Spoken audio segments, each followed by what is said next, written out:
The Ultimate Husband. By Sky Kissing Wolf. Episode 31. The man beside Lily, who was wearing a suit and leather shoes, had perfect manners. Lily looked a little miserable as she forced a smile on her face. However, she still stood beside the man, accompanying him. The man was Charles Luke, and to Samantha, he was the best son-in-law candidate. Lily had countless admirers, but Charles was the one Samantha preferred most. Not only did he look smart, but Charles was a senior manager in the Audi Corporation.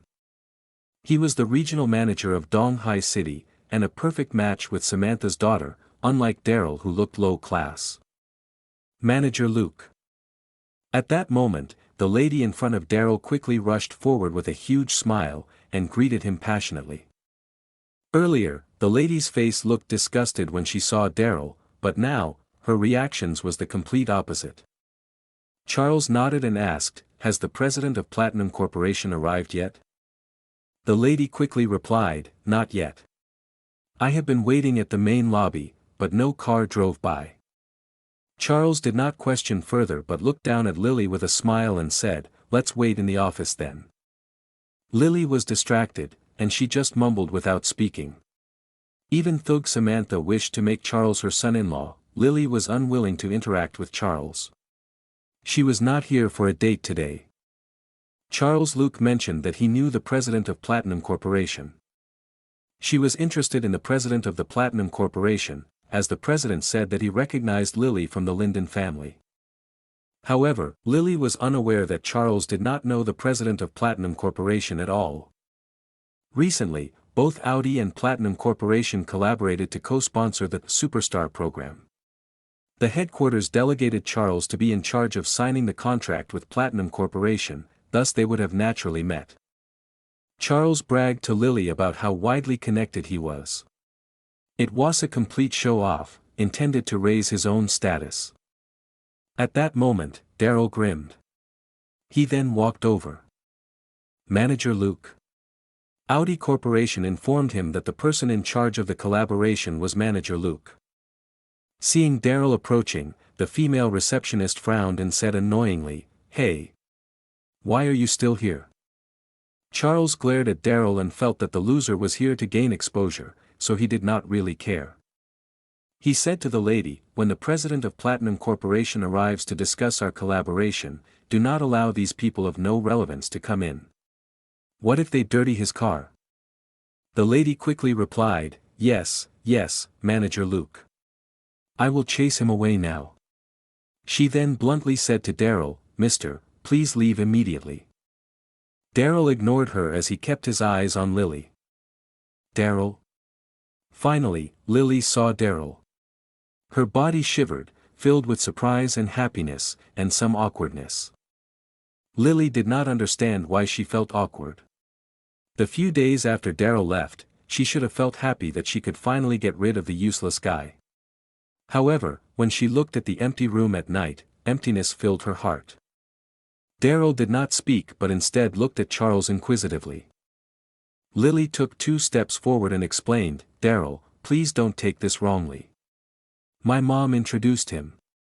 Hearing that, Daryl instantly understood the reasons behind it and nodded without waiting for Lily to speak further. "I'll understand." This mother-in-law was really desperate. Even though he had just left for a couple of days and had not even arranged for a divorce with Lily, she already started to look for a new son-in-law. Impatient, Charles asked, "Lily Budd, who is this?"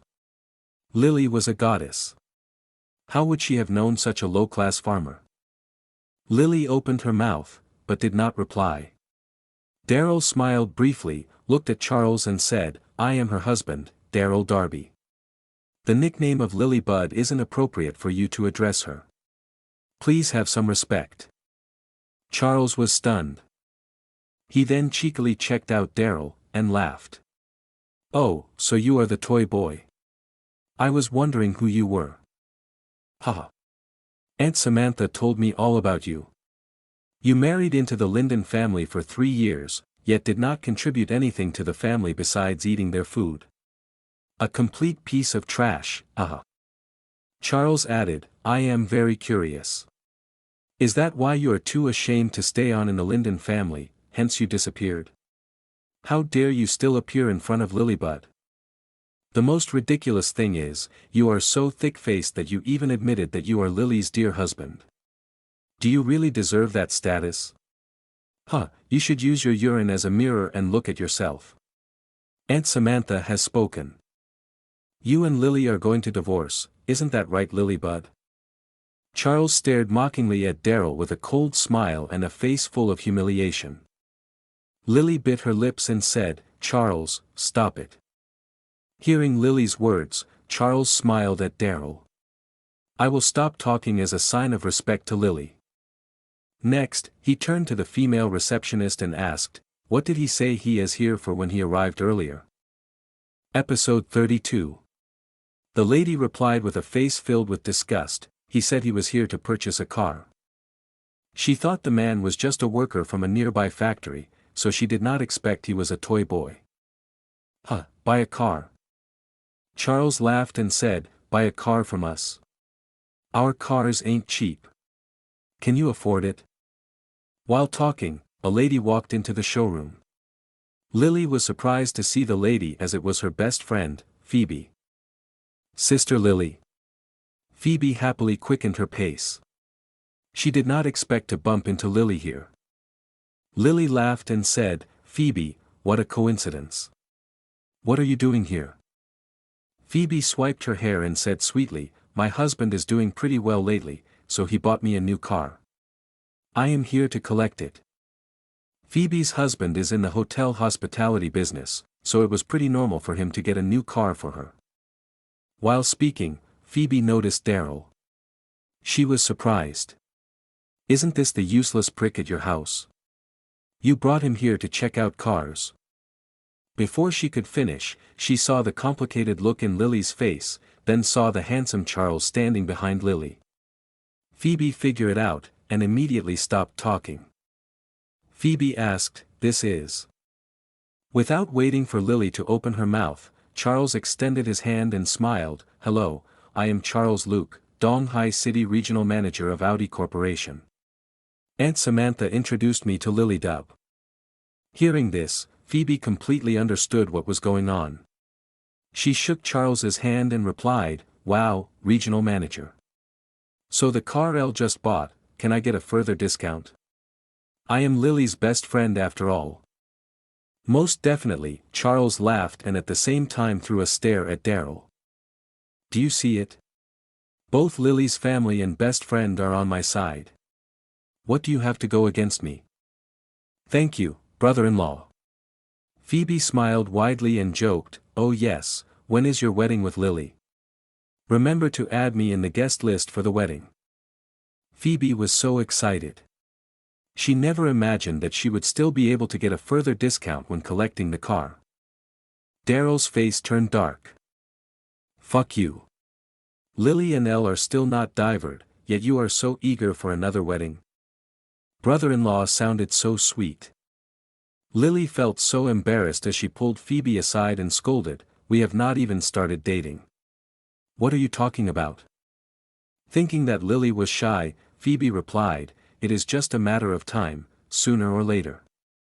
While speaking, Lily glared at Darryl annoyingly and said, someone's face is really thick yet. Still sticking around the Linden family and refusing to leave. Sister Lily is here for a date, and you dare to follow. Darryl grinned, but did not care to respond. Charles seized the opportunity to further humiliate him, speaking to Phoebe, you guessed wrongly. We just bumped into each other. Besides, he said that he was here to buy a car. Him buying a car? This is ridiculous. Phoebe started laughing loudly and heavily. She said, Darryl, you have the money to buy a car. Oh, I forgot. Lily used to give you $200 as daily allowance. After 3 years you would have saved a fair sum. However, if you want to buy an Audi, you can only afford to buy 4 of the wheels. The whole place, including the salesperson and receptionists, could not stop laughing and started gossiping and pointing at Darryl. He was not only feeding off the wife's wealth but even getting daily allowance from her. What kind of man was this? He was really shameless. The laughter on Charles's face got even thicker. Darryl then said casually, "Who are you to say that I can't afford a car?" For more episodes, please support my channel by hitting the subscribe button.